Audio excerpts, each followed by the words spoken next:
Heroes are rare in this world, and particularly in eastern Congo.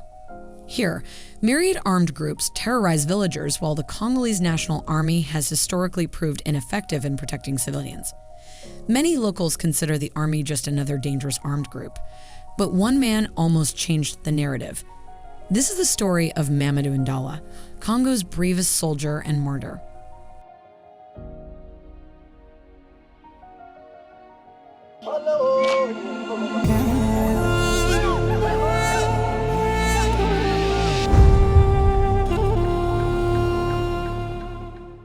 He is responsible for saving the city of Goma from a complete takeover by the M23 rebels. He won the hearts of the dwellers of this city with his ability to calm crowds at a time when the populace had grown weary of the National Army of Congo. Mamadou, as he was known to everyone, stood with his men at the front. As shells whistled overhead, he would be issuing orders into a walkie-talkie or mobile phone, seemingly oblivious to the cracks of gunfire or the impact of mortars all around. And he instilled discipline in his soldiers. Any infraction would be met with swift punishment. His unit was not feared by civilians but respected. He was not afraid of death and would often be on the front line with his men completely unshaken by the fiery firepower of enemies who would sometimes be as close as 50 meters away.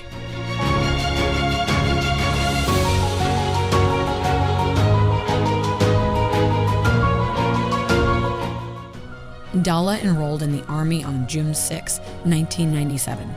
14 years later, on January 7, 2011, he was promoted to the rank of colonel. He took command of the 42nd Battalion of the Rapid Reaction Unit Commandos of FARDC.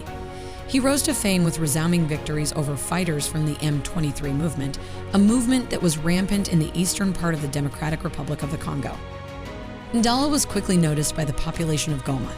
In July and August 2013, he led the victorious offensives against the M23 fighters who besieged the city. Colonel Mamadou Ndala was then sent to the north of the province of North Kivu, in the territory of Beni, where a violent armed group, the ADF Nalu, dominates. It is known for multiple cases of abuse, including kidnappings of civilians and massacres.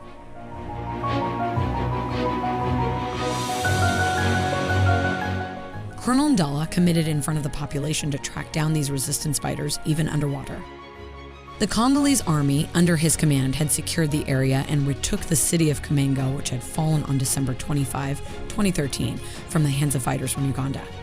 He was preparing to launch a general offensive to liquidate the ADF Nalu. Army units were positioned.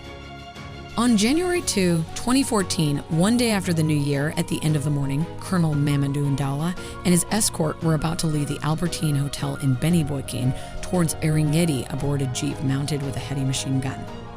Near the locality of Ngati, the section fell into an ambush.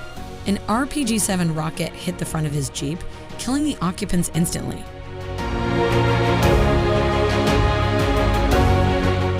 Two armed forces of the Democratic Republic of the Congo colonels were found guilty of hiring Ugandan-backed rebels for the assassination for $20,000. He was killed by the very regime he was fighting for. It is a practice long explored in the Congo. Officers who distinguished themselves in combat are recalled to Kinshasa and neutralized as if there was a political will aimed at making the conflict between the Congo and Rwanda last. This is a classic case of betrayal. Crowds of civilians took to the streets to demonstrate against his death, but this time he would not be there to pacify them.